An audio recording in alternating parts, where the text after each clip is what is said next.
अस्सलाम वालेकुम जी। होप कि आप सब लोग अच्छे से होंगे। लास्ट टाइम जिस तरह मैंने बात की थी कि हमें हमेशा बेहतर से बेहतर तरीके ढूंढने चाहिए हैं अपनी लाइफ गुजारने के। तो एज अ टीचर मेरी रिस्पॉन्सिबिलिटी बनती है कि मैं भी बेहतर से बेहतर तरीके ढूंढूं आप तक लेक्चर्स पहुंचाने की। ठीक है, लास्ट टाइम जो हमने लेक्चर कंडक्ट किया था वो ये हो रहा था कि यहाँ पे आपके एक इमेज डिस्प्ले हो जाती थी और आप वो बेसिकली स्लाइड होती थी और उस स्लाइड को मैं एक्सप्लेन करता जा रहा था। ठीक है, सो आई रिसर्च कि इससे भी ज़्यादा अच्छा लेवल ऑफ अंडरस्टैंडिंग कहाँ डेवलप हो सकता है। तो मुझे पता चला कि अगर आप एनिमेशन यूज़ करें तो लेवल ऑफ अंडरस्टैंडिंग जो होगा वो सबसे बेहतर होगा। ठीक है, मतलब इससे ज़्यादा जो आज हम तरीका यूज़ करने लगे हैं उससे ज़्यादा बेहतर level of understanding online world में अभी तक नहीं है। ठीक है, तो साइबर सिक्योरिटी का जो चैप्टर है वो हमने ख़त्म कर लिया है। Now we are going to discuss the computer networks. आज के जो चैप्टर का नाम है वह कंप्यूटर नेटवर्क्स। ठीक है, ओके। तो अगर आप रियल लाइफ की बात करें तो नेटवर्क का मतलब होता है आपके जितने भी कनेक्शंस हैं आपके इर्द गिर्द, आपके पेरेंट्स हैं या आपके फ्रेंड्स हैं, आपको जितने भी लोग जानते हैं वो आपका नेटवर्क है। Same as it is computer network या साइबर नेटवर्क का मतलब होता है जब दो या दो से ज़्यादा कंप्यूटर्स आपस में कनेक्ट हो जाते हैं तो वो एक नेटवर्क बन जाता है। ठीक है, जिस तरह इंटरनेट एक बहुत बड़ा नेटवर्क है पूरी दुनिया का, सेम एज इट इज़ किसी छोटे ऑफिस में या किसी लार्ज कंपनी में अगर कंप्यूटर्स आपस में कनेक्ट किए हुए हैं फॉर अ पर्टिकुलर पर्पस तो वो नेटवर्क कहलाएगा। ठीक है, अब समझने वाली बात यह है कि नेटवर्क्स हमारी ज़िंदगी में काम कहाँ पे आते हैं। ओके, जब इंसान को किसी भी टर्म की रियल लाइफ एप्लीकेशन समझ आ जाती हैं फिर उसको लेवल ऑफ अंडरस्टैंडिंग ज़्यादा बेहतर हो जाता है। ठीक है ना, तो सबसे पहले हमारे पास जी रिसोर्स शेयरिंग। नेटवर्क्स के जरिए से आप रिसोर्सेज शेयर कर सकते हो। किस तरह के रिसोर्स होते हैं, याद रखने वाली बात है, दो तरह के रिसोर्स होते हैं हमारे पास। एक होते हैं सॉफ्टवेयर रिसोर्सेज और दूसरे होते हैं कंप्यूटर के हार्डवेयर रिसोर्सेज। सॉफ्टवेयर और हार्डवेयर आपको अच्छे से पता है, हमने डिस्कस किया हुआ है। वो तमाम चीज़ें जिनको हम टच कर सकते हैं वो हार्डवेयर है और जो कंप्यूटर के अंदर इंस्ट्रक्शंस या कोड लिखा होता है उसको हम कहते हैं सॉफ्टवेयर। ठीक है ना, अब इनको शेयर कर सकते हो आप अगर आप एक नेटवर्क में मौजूद हो। ठीक है ना, लेट्स सपोज अगर एक छोटी सी कंपनी है तो वो कंपनी 10 के 10 कंप्यूटर्स के लिए प्रिंटर नहीं खरीदेगी, वो कंपनी एक प्रिंटर खरीद लेगी और उनकी सेटिंग इस तरह कर देगी कि वो प्रिंटर सारे के सारे 10 के 10 कंप्यूटर्स के साथ सिंक्रोनाइज हो जाए। ठीक है ना, इससे क्या होगा, सारे के सारे वो कंप्यूटर्स उस एक प्रिंटर को यूज करके अपना काम मुकम्मल कर सकते हैं, प्रिंटिंग जॉब जितनी भी कर सकते हैं। चलो एक नहीं, आप दो खरीद लो और दोनों एंड्स पे लगा दो ताकि अगर एक बहुत ज़्यादा लोड हो जाए उस पर तो दूसरा तब भी काम आए। तो इस तरह आप पैसे बचा सकते हो। सेम एज इट इज़ अगर सॉफ्टवेयर की बात की जाए तो आप एक के लिए सॉफ्टवेयर खरीद लो और बाकी सब में उसको शेयर कर दो। So this is what we call resource sharing. Network का सबसे बड़ा फायदा यही होता है। दूसरी बात ये कि आप पैसे भी बचा लेते हो। फिर है हमारे पास इजी कम्युनिकेशन। इसका मतलब ये है, देखें, you need to have some kind of third party software जब आपने कम्युनिकेशन करनी होती है।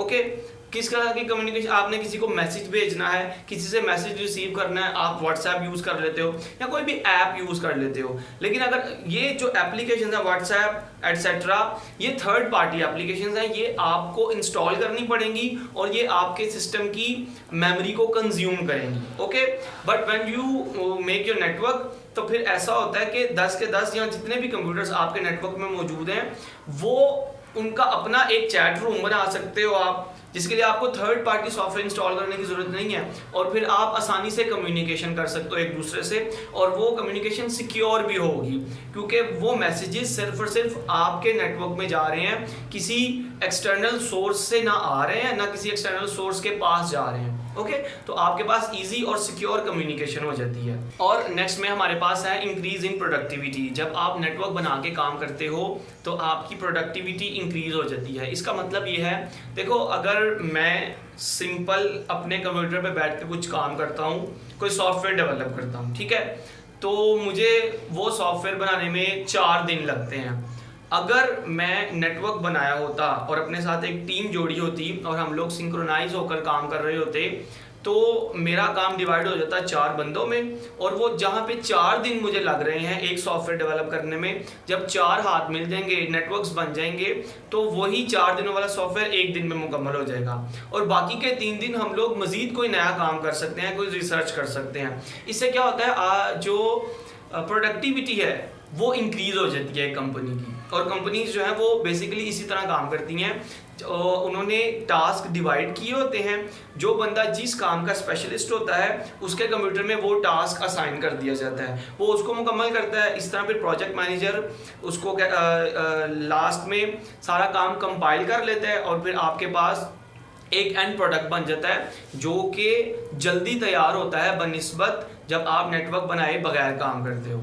ओके, नेक्स्ट हमने नेटवर्क्स की कुछ टर्मिनोलॉजीज को समझना। ये बहुत ज़्यादा पॉपुलर और इम्पोर्टेंट टर्मिनोलॉजीज हैं दोनों। एक है इंट्रानेट और एक है एक्स्ट्रानेट। इंटरनेट नहीं है, ये जो इंट्रानेट है ये इंटरनेट बिल्कुल नहीं है। हाँ, ये दोनों है नेटवर्क्स ही।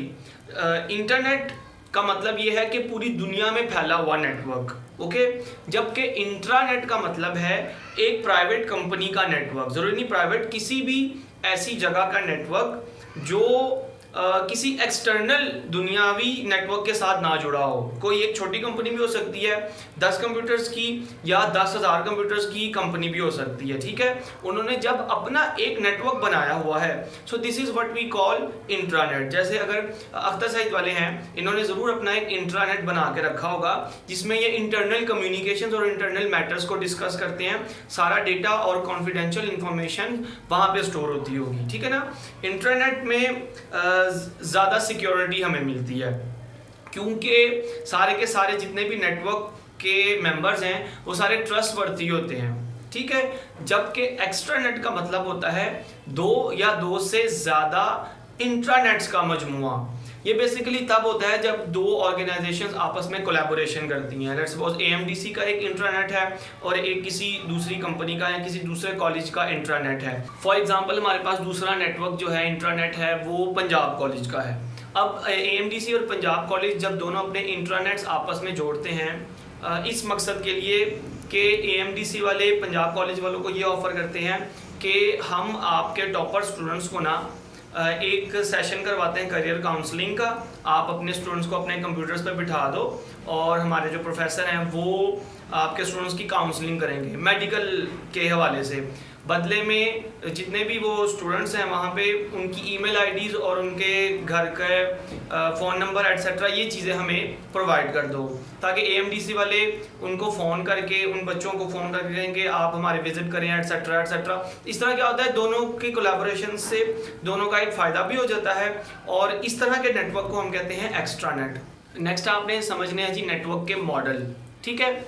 मॉडल का मतलब होता है एक खाका जिसको देख के, जिसको आइडियलाइज करके फिर फ्यूचर में कोई काम किया जाए। जिस तरह मॉडल्स होते हैं, ह्यूमन मॉडल्स होते हैं या डमी होती है, उन पे कपड़े लगे होते हैं ताकि आपको पता चल सके, ताकि आप आइडियलाइज कर सको कि आप इन कपड़ों में कैसे लगोगे, वो भी मॉडल होते हैं, ठीक है। इसी तरह कंप्यूटर के मॉडल्स होते हैं नेटवर्क के, ताकि आप कल को अगर कोई नेटवर्क डिज़ाइन करवाना है या आप कहीं पे नेटवर्क डिज़ाइन करने जाते हो तो आपको पता होगा कि ये नेटवर्क के ये मॉडल हैं, तो उस मॉडल को वहाँ अप्लाई कर सकोगे ना।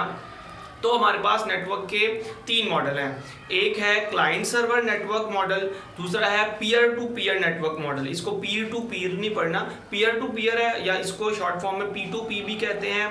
और फिर तीसरा होता है हमारे पास हाइब्रिड मॉडल। शुरू करते हैं हमारे क्लाइंट सर्वर से। इसमें क्या होता है, हमारे पास एक बड़ा कंप्यूटर होता है। बड़े कंप्यूटर से मुराद है इसकी जितनी भी स्पेसिफिकेशन होती है ना, रैम, इसकी प्रोसेसिंग पावर, इसकी स्टोरेज कैपेसिटी, वो बाकी सारे छोटे कंप्यूटर्स जिनको हम क्लाइंट कहते हैं उनसे ज़्यादा होती है। जितना भी डेटा, जितना भी रिसोर्स शेयरिंग होती है ना, वो इस सर्वर ने करनी होती है। क्लाइंट सिर्फ रिक्वेस्ट क्रिएट करते हैं। अगर क्लाइंट ने किसी दूसरे क्लाइंट को कोई मैसेज सेंड करना है तो वो सर्वर को भेजेगा मैसेज, सर्वर आगे से सेंड करेगा, ओके। इससे क्या होता है, सर्वर एक ट्रैफिक कंट्रोलर की तरह काम करता है।